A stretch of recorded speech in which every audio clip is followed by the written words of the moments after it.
السلام علیکم لسنرز، آئیے سچی کہانیوں کے سلسلے کی ایک نئی کہانی سنتے ہیں جس کا عنوان ہے خدارا۔ تو آئیے شروع کرتے ہیں۔ رمل بڑی پیاری بچی تھی، بہت گلابی رنگت، پیارے سے نقوش، سنہری بال اور گڑیا جیسا جسم۔ وہ مشکل سے 2 سال کی تھی جب میں نے اسے پہلی بار دیکھا۔ میں شادی کے بعد اس محلے میں آئی تھی۔ میرے سسرال کے سامنے والا گھر رمل کا تھا۔ وہ ماں باپ کی ایک ہی بیٹی تھی اور اس کے بعد ان کی کوئی اولاد نہیں ہوئی تھی۔ اعظم بھائی اور ایمل بھابھی خود بھی بہت خوبصورت تھے۔ ان کا پرتو رمل تھی۔ وہ پیدا ہوئی تو پورا محلہ اس کا دیوانہ ہو گیا تھا۔ جن لوگوں سے ایمل بھابھی کی جان پہچان نہیں تھی، انہوں نے بھی ان کے گھر آنا جانا شروع کر دیا، صرف رمل کو دیکھنے اور اسے پیار کرنے کے لیے۔ وہ بچپن سے ہنسمکھ اور سب سے فری ہو جانے والی بچی تھی، آرام سے ہر ایک کے پاس چلی جاتی تھی۔ اسی وجہ سے بھی محلے والوں اور خاص طور سے بچوں میں وہ مقبول تھی۔ شام ہوتے ہی بچے اس کے گھر پہنچ جاتے تھے اور پھر وہ کھلونے کی طرح ایک ہاتھ سے دوسرے ہاتھ میں منتقل ہوتی تھی۔ ذرا بڑی ہوئی اور چلنے پھرنے لگی تو خود سے باہر نکل جاتی۔ ایمل بھابھی اسے روکتی رہ جاتی، لیکن بچپن سے اسے دوسروں کی توجہ کی عادت ہو گئی تھی۔ اسے باہر نہ جانے دو تو وہ چیخ چیخ کر روتی تھی۔ مجبوراً ماں باپ کو اسے باہر جانے دینا پڑتا تھا اور باہر نکل کر وہ تتلی کی طرح پوری گلی میں دوڑتی پھرتی تھی۔ ہم جس گلی میں رہتے تھے یہ ایک طرف سے بند تھی اور یہاں غیر متعلقہ لوگوں اور گاڑیوں کی آمد و رفت نہیں تھی، صرف گلی میں رہنے والے آتے جاتے تھے۔ یہ اچھا علاقہ تھا اور تقریباً تمام ہی پڑھے لکھے اور مہذب گھرانے تھے۔ ماحول پرسکون اور پرامن تھا۔ گلی کے سرے پر بیریئر لگا کر چوکیدار رکھ لیا تھا جو آنے جانے والوں پر نظر رکھتا تھا، اس لیے لوگ اپنی حفاظت کے لیے اتنے فکر مند نہیں تھے۔ پھر وہ وقت بھی امن کا تھا۔ جن کے بچے باہر ہوتے تھے ان کو اتنی فکر نہیں ہوتی تھی، آج جیسے خوفناک حالات نہیں تھے۔ میری سسرال زیادہ بڑی نہیں تھی۔ ساس کے ساتھ ایک نند اور ایک دیور سمد ہے۔ میرے شوہر فہد سب سے بڑے ہیں اور باپ کے مرنے کے بعد وہی گھر چلا رہے تھے۔ فہد بہت اچھے شوہر ثابت ہوئے تھے، بہت خیال رکھنے والے اور بہت پیار کرنے والے۔ در حقیقت میرا سارا سسرال ہی اچھا تھا۔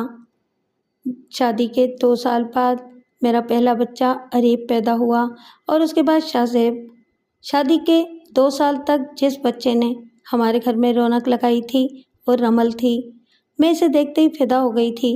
اسی طرح وہ بھی میری دیوانی نکلی۔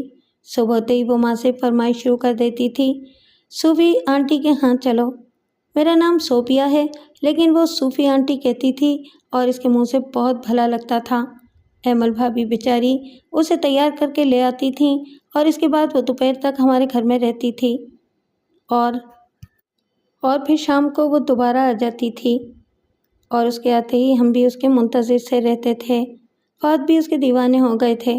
وہ بار بار مجھ سے کہتے کہ ہماری بھی ایسی ہی گڑیا جیسی بیٹی ہونی چاہیے۔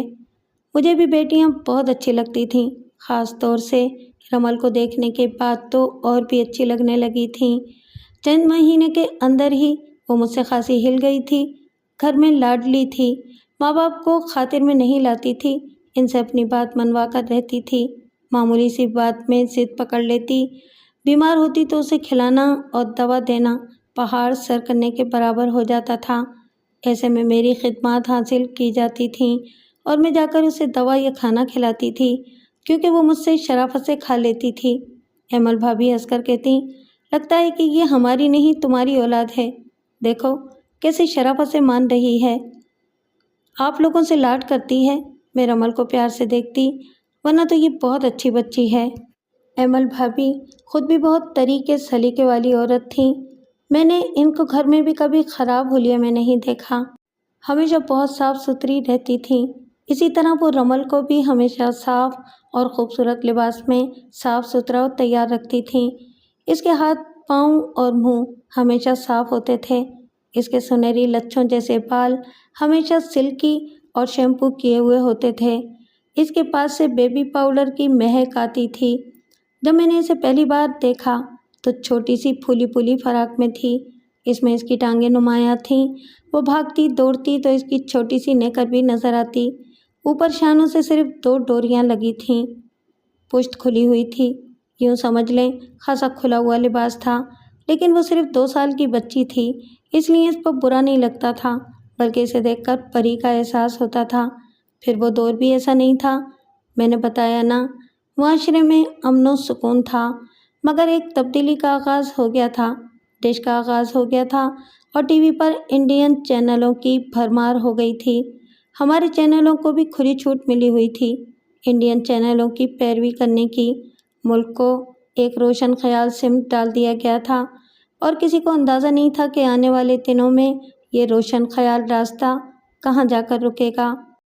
ڈش کا آغاز ہو گیا تھا اور ٹی وی پر انڈین چینلوں کی بھرمار ہو گئی تھی۔ ہمارے چینلوں کو بھی کھلی چھٹی ملی ہوئی تھی انڈین چینلوں کی پیروی کرنے کی۔ ملک کو ایک روشن خیال سمت ڈال دیا گیا تھا، اور کسی کو اندازہ نہیں تھا کہ آنے والے دنوں میں یہ روشن خیال راستہ کہاں جا کر رکے گا۔ آغاز ڈش سے ہوا تھا، رہی صحیح کسر کیبل پوری کر رہا تھا۔ معاشرہ ایک غیر محسوس تبدیلی کی زد میں تھا۔ اس تبدیلی کی زد میں ہر فرد آ رہا تھا، چاہے اس کا تعلق کسی بھی طبقے سے ہو۔ ایک عجیب رجحان چل نکلا تھا۔ لوگ نمازیں پڑھنے لگے، داڑھیاں رکھنے لگے، اپنے بچوں کو حافظ یا عالم بنانے کی تمنا کرنے لگے، لیکن ساتھ ہی ان کے گھر میں کیبل بھی لگ گئی تھی، اور ان کے گھر والے سب دیکھتے تھے۔ یہ میں سنی سنائی نہیں، آنکھوں دیکھی بات کر رہی ہوں۔ ہماری گلی میں نصف گھر ایسے ہی تھے جہاں یہ 2 عملی ہو رہی تھی۔ بچے حفظ یا مدرسے سے آ کر ٹی وی کے آگے بیٹھ جاتے اور کارٹون چینل دیکھنے لگتے۔ ایک بار میں نے کارٹونز دیکھے کیونکہ میرے بھائی بھابھی اور بھتیجے بھتیجیاں آئے تھے اور وہ ٹی وی کے آگے برائے جمان ہو گئے۔ تب میں نے دیکھا اور میں حیران رہ گئی۔ ان کارٹونز میں جو دکھایا جا رہا تھا اس کا میں نے تصور بھی نہیں کیا تھا۔ ایسا لگ رہا تھا جیسے کوئی انڈین یا انگلش مووی کارٹون کی صورت میں بنا لی گئی ہو۔ میں نے بھائی اور بھابھی سے کہا، یہ بچے کیا دیکھ رہے ہیں؟ آپ انہیں منع نہیں کرتی؟ بہن سنتے کہاں ہیں؟ بھابھی نے بے پرواہی سے کہا، ویسے برائی کیا ہے، کارٹون ہی تو ہیں۔ لیکن بھابھی یہ بھی تو دیکھیں کہ ان میں دکھایا کیا جا رہا ہے۔ میرے کہنے پر بھائی اور بھابھی نے کوئی خاص رد عمل ظاہر نہیں کیا تھا۔ ایسا لگ رہا تھا ان کے نزدیک یہ کوئی خاص بات نہیں تھی، مگر میں نے اسی وقت سوچ لیا تھا کہ اگر میرے بچے ہوئے تو میں گھر میں کیبل نہیں رکھوں گی۔ ہم پی ٹی وی دیکھتے آئے تھے، اگرچہ وہ بھی اب بدل گیا تھا، لیکن بہرحال انڈین چینلوں اور ہمارے نجی چینلوں سے خاصا بہتر تھا۔ اس لیے عریب کے ہوتے ہی میں نے فہد کو کیبل ہٹانے کی وارننگ دے دی۔ وہ حیران ہوئے، صوبی کیا ہوا ہے؟ ابھی تو یہ بالکل چھوٹا ہے۔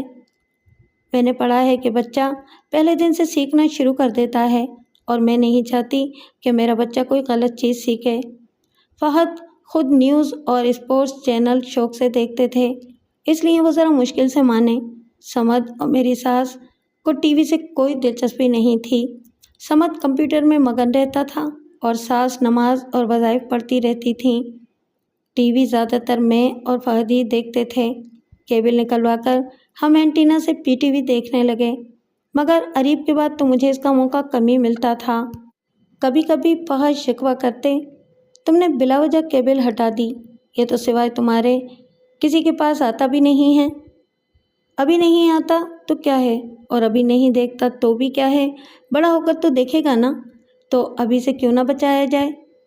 جب عریب ہوا تو رمل 4 سال کی تھی، اب وہ اسکول جانے لگی تھی، اس لیے صبح تو نہیں آتی تھی، لیکن شام کو لازمی ہمارے گھر آتی تھی۔ ایمل بھابھی سے تیار کر کے ہمارے گھر چھوڑ جاتی تھیں۔ رمل کو بھی ٹی وی کا شوق تھا، مگر اسے ہمارے ہاں آنے والے چینل اچھے نہیں لگتے تھے۔ ایک دن اس نے مجھ سے کہا، آنٹی آپ ہمارے والا چینل کیوں نہیں لگاتی ہیں؟ مجھے اس چینل کا علم نہیں تھا۔ میں نے پوچھا، اس میں کیا آتا ہے؟ آنٹی اس میں ڈانس آتا ہے، میں آپ کو کر کے دکھاؤں؟ میں حیران ہوئی، 4 سال کی بچی کہہ رہی تھی کہ ڈانس کر کے دکھاؤں۔ میں نے مذاق میں کہا، اچھا دکھاؤ، تمہیں کیسا آتا ہے؟ وہ فوراً ایک خاص پوز میں کھڑی ہو گئی، اور پھر جو اس نے ڈانس کر کے دکھایا تو میں دنگ رہ گئی۔ وہ تمام اسٹیپ اتنی مہارت اور مکمل انداز میں کر رہی تھی